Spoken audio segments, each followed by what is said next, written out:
BBC news আন্তর্জাতিক সংবাদে আপনাকে স্বাগতম। শুরুতেই সংবাদ শিরোনাম, এরপর বিস্তারিত। পাকিস্তানকে বিশ্বের মানচিত্র থেকে মুছে ফেলার হুঁশিয়ারি দিল ভারত। যৌথ অভিযানে আইএসের সেকেন্ড ইন কমান্ড নিহত ট্রাম্প। ইরানে পুনরায় হামলার বিষয়ে চূড়ান্ত সিদ্ধান্তের মুখে ট্রাম্প। ব্যক্তিগত বাগানে ট্রাম্পকে নিয়ে পুতিন প্রসঙ্গে শি জিনপিং। এতক্ষণ শুনছিলেন সংবাদ শিরোনাম, এখন বিস্তারিত। আপনি যদি মুসলিমদের পাশে থাকতে চান তাহলে ভিডিওতে লাইক করে চ্যানেলটি অবশ্যই সাবস্ক্রাইব করে দেবেন। পাকিস্তানকে বিশ্বের মানচিত্র থেকে মুছে ফেলার হুঁশিয়ারি দিল ভারত।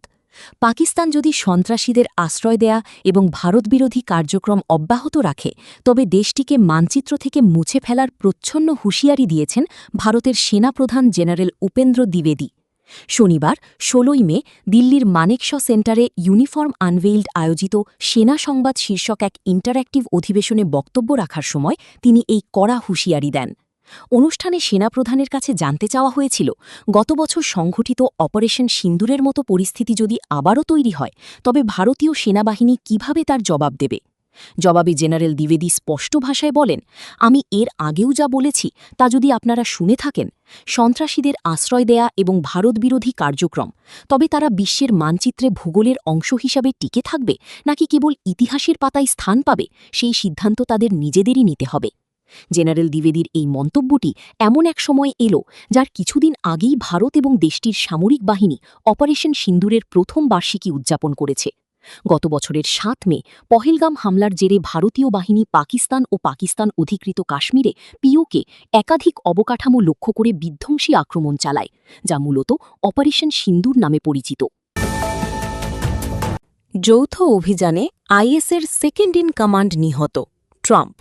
যুক্তরাষ্ট্র ও নাইজেরিয়ার সামরিক বাহিনীর যৌথ এক অভিযানে ইসলামিক স্টেটের আইএসের দ্বিতীয় শীর্ষ কমান্ডার আবু বিলাল আল মিনুকি নিহত হয়েছেন। শুক্রবার ১৫ মে পরিচালিত এই অভিযানের পর মার্কিন প্রেসিডেন্ট ডোনাল্ড ট্রাম্প নিজে এই তথ্য নিশ্চিত করে দাবি করেছেন, এর ফলে গোষ্ঠীটির বৈশ্বিক শক্তি অনেকটাই খর্ব হল।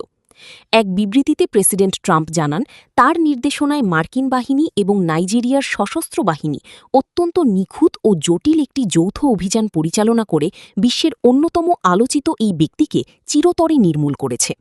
আল মিনুকি বিশ্বজুড়ে আইএসের দ্বিতীয় শীর্ষ কমান্ডারের দায়িত্বে ছিলেন উল্লেখ করে ট্রাম্প বলেন, তিনি আর কখনও আফ্রিকার সাধারণ মানুষকে জিম্মি করতে পারবেন না কিংবা আমেরিকানদের ওপর হামলার পরিকল্পনা করতে পারবেন না। যুক্তরাষ্ট্রের অফিসিয়াল নথিসূত্রে জানা গেছে, ১৯৮২ সালে নাইজেরিয়ার উত্তর পূর্বাঞ্চলীয় বর্নো রাজ্যে জন্মগ্রহণ করেন আল মিনুকি। ট্রাম্প অভিযানের সুনির্দিষ্ট স্থান প্রকাশ না করলেও বলেন, আল মিনুকি ভেবেছিলেন তিনি আফ্রিকায় লুকিয়ে থাকতে পারবেন, কিন্তু মার্কিন গোয়েন্দারা তার প্রতিটি পদক্ষেপের উপর নজর রাখছিলেন। ইরানে পুনরায় হামলার বিষয়ে চূড়ান্ত সিদ্ধান্তের মুখে ট্রাম্প। চীন সফর শেষে ওয়াশিংটনে ফিরে মার্কিন প্রেসিডেন্ট ডোনাল্ড ট্রাম্প ইরানের বিরুদ্ধে সামরিক অভিযান পুনরায় শুরুর বিষয়ে তীব্র চাপের মুখে পড়েছেন।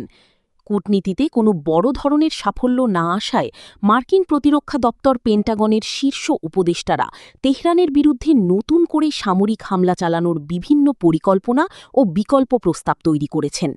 তবে এ বিষয়ে এখনও চূড়ান্ত কোনো সিদ্ধান্ত নেননি প্রেসিডেন্ট ট্রাম্প এবং পুরো পরিস্থিতি এখন তার চূড়ান্ত অনুমোদনের অপেক্ষায় রয়েছে। পেন্টাগনের কর্মকর্তারা জানিয়েছেন, গত এপ্রিল মাসে শুরু হওয়া সাময়িক যুদ্ধবিরতির কারণে স্থগিত হয়ে যাওয়া অপারেশন এপিক ফিউরি পুনরায় চালুর জন্য খসড়া পরিকল্পনা তৈরি করা হয়েছে। মার্কিন প্রতিরক্ষা সচিব পিট হেগসেথ আইন প্রণেতাদের জানিয়েছেন যে প্রয়োজনে সংঘাত আরও বাড়ানোর সুনির্দিষ্ট পরিকল্পনা সামরিক বাহিনীর রয়েছে। এর মধ্যে ইরানের সামরিক ও অবকাঠামোগত অবস্থানগুলোতে আরও জোরালো বোমাবর্ষণ এবং ইস্পাহানি মাটির নিচে অবস্থিত পারমাণবিক স্থাপনা থেকে সমৃদ্ধ ইউরেনিয়াম জব্দ করতে বিশেষ মার্কিন সেনা মোতায়েনের মতো অত্যন্ত ঝুঁকিপূর্ণ বিকল্পও অন্তর্ভুক্ত রয়েছে। ব্যক্তিগত বাগানে ট্রাম্পকে নিয়ে পুতিন প্রসঙ্গে শি জিনপিং। ডোনাল্ড ট্রাম্পের সাম্প্রতিক চীন সফরের একটি বিরল মুহূর্ত এখন আন্তর্জাতিক কূটনৈতিক অঙ্গনে ব্যাপক আলোচনার জন্ম দিয়েছে।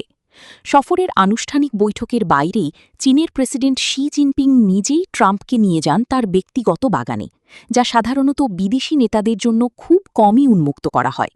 বিশ্লেষকদের মতে অত্যন্ত নিয়ন্ত্রিত ও প্রোটোকল নির্ভর চীনা কূটনীতিতে এমন দৃশ্য খুবই বিরল, কারণ রাষ্ট্রীয় গণমাধ্যমে শি জিনপিংকে সচরাচর পূর্বপ্রস্তুত বক্তব্যের বাইরে স্বতঃস্ফূর্ত আলাপে দেখা যায় না।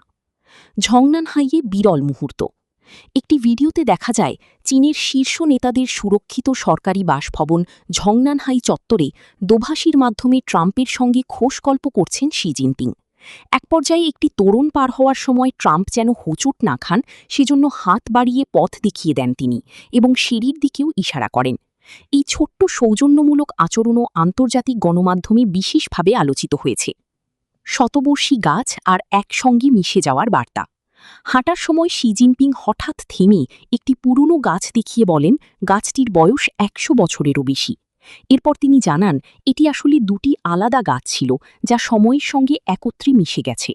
বিশ্লেষকদের মতে দুই দেশের পারস্পরিক সহযোগিতা ও সম্পর্কের বিষয়ে শি জিনপিং দীর্ঘদিন ধরে যে বার্তা দিয়ে আসছেন, এই মন্তব্য হয়তো তারই প্রতীকী ইঙ্গিত।